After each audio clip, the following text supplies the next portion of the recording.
राजस्थान प्रदेश का शहर कोटा इस वक्त शिक्षा के माने में इतना काफ़ी आगे तक बढ़ चुका है कि दुनिया के तमाम शहरों के कोने कोने से माँ बाप अपने बच्चों को एक बेहतर शिक्षा और एक बेहतर भविष्य बनाने के लिए यहाँ पे पढ़ने के लिए भेजते हैं।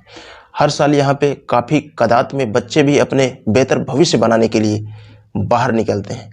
लेकिन इसी कोटा की अदालत में 17 सितंबर 2022 को एक सुनवाई हो रही थी। उस कोर्ट के अंदर जितने भी व्यक्ति बैठे हुए थे सबकी नज़रें जज साहब के ऊपर टिकी हुई थी और सब के सब एक दूसरे से सिर्फ एक ही बात कर रहे थे कि न जाने जज साहब आज कौन सा फैसला सुनाने वाले हैं।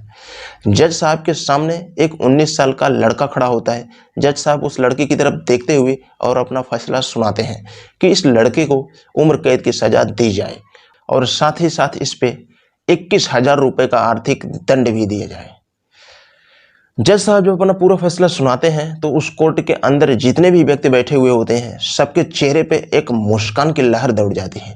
लेकिन जब ये खबर सोशल मीडिया से लेकर अखबारों के माध्यम से लोगों के सामने पहुंचता है तो हर किसी का सिर्फ एक ही जवाब होता है कि आखिरकार इस लड़के ने ऐसा कौन सा वारदात कर दिया जो इसकी उम्र 19 साल है और जज उसको इस तरह का सज़ा सुना दिया।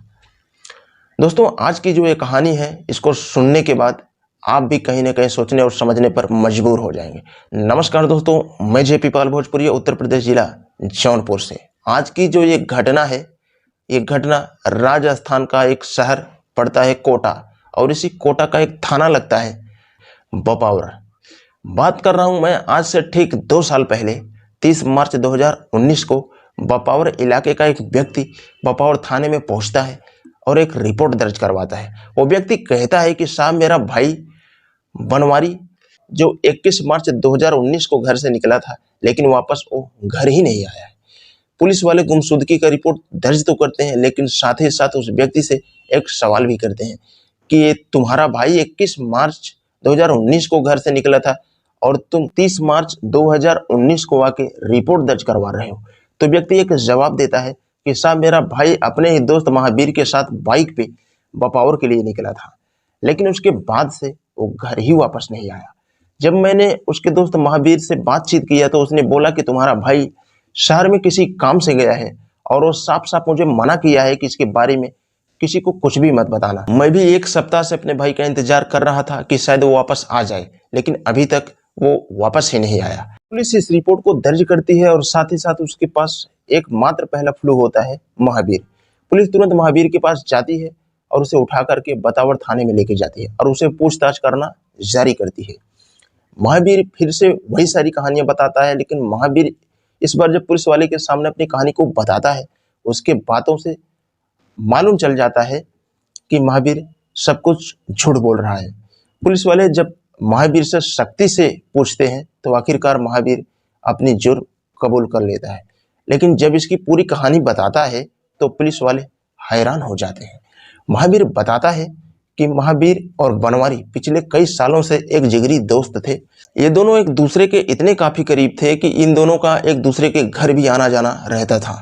बनवारी जब भी महावीर अपने दोस्त के घर जाता था तो महावीर की बहन से खुल के बातचीत किया करता था। न जाने क्यों महावीर को अपने ही दोस्त के ऊपर शक होने लगा कि शायद उसके दोस्त बनवारी उसकी बहन के साथ में लव अफेयर चल रहा है। धीरे धीरे ये बातें गांव तक फैल गई। गांव के लड़के भी महावीर से ये बातें कहने लगे बनवारी का और तुम्हारी बहन के बीच में लव अफेयर चल रहा है। इस बात से महावीर इतने गुस्से में आ गया था कि ना तो इसकी पूछताछ अपनी बहन से करता है और ना ही इसकी पूछताछ अपने दोस्त बनवारी से करता है। और एक दिन एक षड्यंत्र बनाता है और इस षड्यंत्र के तहत महावीर अपने दोस्त बनवारी को घूमने की बात करता है और वो 21 मार्च 2019 को अपने ही बाइक पे बैठा करके और उसे बपावर के इलाके में लेके जाता है। उसके गांव से बाहर एक तालाब पड़ता है, वो काफ़ी सुनसान जगह होता है। अपने दोस्त बनवारी को वहीं पे लेके जाता है लेकिन वहाँ पे भी वो अपने दोस्त से कुछ भी पूछताछ नहीं करता है और अपना षड्यंत्र के तहत अपने साथ में जो वो हथियार लेके गया था बस उसको निकालता है और एक पे एक अपने दोस्त बनवारी के ऊपर वार करना शुरू कर देता है। इससे पहले कि बनवारी को कुछ समझ में आता महावीर उसके ऊपर इतने काफ़ी वार कर दिया था कि बनवारी की वहीं पे मौत हो जाती है और उसके बाद से वापस घर आ जाता है। जब ये पूरी बयान पुलिस वालों के सामने महावीर बताता है पुलिस तुरंत घटनास्थल पे पहुंचती है तो देखती है कि वहाँ पे सच में बनवारी की बॉडी काफ़ी आपत्तिजनक में पड़ी हुई थी, क्योंकि एक सप्ताह का समय बीत चुका था। पुलिस इस बॉडी को अपने हिरासत में लेती है और पोस्टमार्टम के लिए भेज देती है।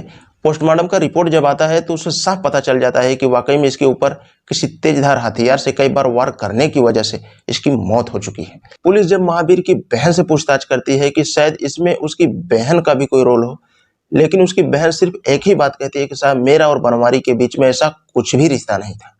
काश अगर भाई ने इसके बारे में मुझसे पूछताछ किया होता।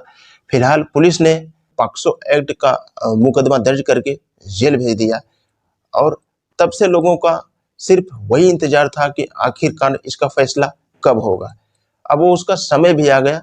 17 सितंबर 2022 कोटा की अदालत में ही इसका फैसला सुनाते हुए जज साहब उस लड़के की तरफ देख करके कहते हैं कि इसे उम्र कैद की सजा भी और साथ ही साथ 21,000 रुपये का आर्थिक दंड भी लगाया जाए।